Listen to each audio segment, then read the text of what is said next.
ഇന്നലെ അർദ്ധരാത്രിയിൽ പൊട്ടിക്കറിയുന്ന ശരണ്യാണ് ലൈവിൽ കാണിച്ചത്. അങ്ങനെ ശരണ്യ പൊട്ടിക്കറിഞ്ഞുകൊണ്ട് ശ്രീധുവിന്റെയും അപ്സരയുടെയും അടുത്തായിട്ട് പറയുന്നു, അർജുൻ ഇന്ന് എന്റെ അടുത്ത് തുണി അയക്കാൻ പറഞ്ഞു. അവൻ ഇതൊരു തമാശ പോലെയാണ് പറഞ്ഞതെങ്കിലും എനിക്ക് നന്നായിട്ട് ഹേർട്ടെല്ലാം ചെയ്തു. അപ്പൊ ശ്രീധു പറയുന്നു, ശരണ്യേച്ചി നിങ്ങൾ പറഞ്ഞ സ്റ്റേറ്റ്മെന്റ് അവിടെ റോങ് ആണ്. അവൻ തുണി അയക്കുന്നല്ല തുണി മാറ്റുന്നാണ് പറഞ്ഞത്. അതും ചേച്ചി എപ്പോഴും മോഡേൺ ഡ്രസ് എല്ലാം ഇട്ടിട്ടല്ലേ ഡാൻസ് എല്ലാം കളിക്കാറ്. ഇന്ന് ചുരിദാർ ഇട്ട് കണ്ടപ്പോൾ തുണി മാറ്റി കളിക്കുക അങ്ങനെ എന്തോ ഒരു സ്റ്റേറ്റ്മെന്റ് ആണ് അവൻ പറഞ്ഞതെന്ന് ഇങ്ങനെ ശ്രീധോടെ പറയുന്നു. അങ്ങനെ അത് കേട്ടപ്പോ ശരണ്യ പറയുന്നുണ്ട്, അവൻ എന്ത് പറഞ്ഞാലും അത് തെറ്റായ സ്റ്റേറ്റ്മെന്റ് ആണ്. തുണി മാറ്റി കളിക്കുന്നെല്ലാം പറഞ്ഞ പിന്നെ എന്താണ് അർത്ഥം? അവൻ തമാശയ്ക്കാണ് പറഞ്ഞതെങ്കിലും എനിക്കത് തീരെ ഇഷ്ടമായിട്ടില്ല.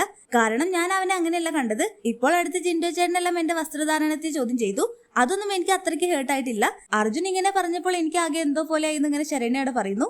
അപ്പോൾ അപ്സര പറയുന്നുണ്ട്, അതൊക്കെ വിട് ശരണ്യ, അവന്റെ വായിൽ നിന്ന് അങ്ങനെ ഒരു വീട് അറിയാതെ വന്നതാകും. അതും അവൻ ഒരു തെറ്റായ അർത്ഥത്തിലാവില്ല പറഞ്ഞത്, ഒരു തമാശ പോലെ ആയിരിക്കും. ഇനി നമുക്ക് വേണമെങ്കിൽ അവനെ വിളിച്ചിരുത്തി ഏതർത്ഥത്തിലാണ് പറഞ്ഞതെന്ന് ചോദിക്കാം. അവൻ എന്തായാലും ആ ഒരു അർത്ഥത്തിൽ പറയില്ലെന്ന് ഇങ്ങനെ അപ്സര പറയുമ്പോൾ ശ്രീധു പറയുന്നു, അർജുൻ ആ തെറ്റായ അർത്ഥത്തിൽ പറഞ്ഞതല്ല.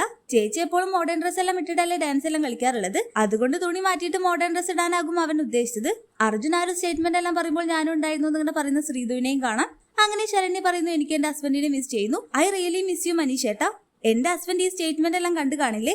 അപ്പോൾ മനീഷേട്ടന് അത് എത്രമാത്രം സങ്കടമാകും. അവൻ അത് തമാശയ്ക്കാണ് പറഞ്ഞതെന്നെല്ലാം എനിക്ക് നന്നായിട്ട് അറിയാം. എന്നാലും അവന്റെ ആ വാക്ക് എന്നെ അത്രമാത്രം വേദനിപ്പിച്ചെന്നെല്ലാം പറഞ്ഞുകൊണ്ട് ശരണ്യ അവിടെ ലൈവിൽ പൊട്ടിക്കറിയുന്നു. അങ്ങനെ ശ്രീധുവും അപ്സരയെല്ലാം അങ്ങനെ ശരണ്യെ ആശ്വസിപ്പിക്കാൻ ശ്രമിക്കുന്നുണ്ടെങ്കിലും ശരണ്യ അവിടെ കരച്ചിൽ നിർത്തുന്നില്ല. സത്യം പറഞ്ഞാൽ ശരണ്യ പറയുന്ന പോലെ ഒരു തെറ്റായ രീതിയിലല്ല അർജുൻ ആ സ്റ്റേറ്റ്മെന്റ് പറഞ്ഞത്. ക്രോപ്പ് ടോപ്പും മോഡേൺ ടോപ്പും എല്ലാം ഇട്ട് ഡാൻസ് കളിക്കുന്ന ചേച്ചി എന്ന ഒരു വേഷത്തിൽ, അതുകൊണ്ട് തുണി മാറ്റുന്നതാണ് അർജുൻ അവിടെ പറയുന്നത്. എന്നാൽ ശരണ്യെ തെറ്റിദ്ധരിച്ചുകൊണ്ട് അർജുന്റെ അടുത്ത് മിണ്ടുന്നു പോലുമില്ല. എല്ലാം നമുക്ക് കാത്തിരുന്ന് കാണാം. ഹോട്ട്സ്റ്റാർ ലൈവ് അപ്ഡേഷൻ ചാനലിൽ ഉണ്ടാകും. ആദ്യമായി കാണുന്ന പ്രേക്ഷകർ യൂട്യൂബ് ചാനൽ സബ്സ്ക്രൈബ് ചെയ്യാൻ മറക്കേണ്ട.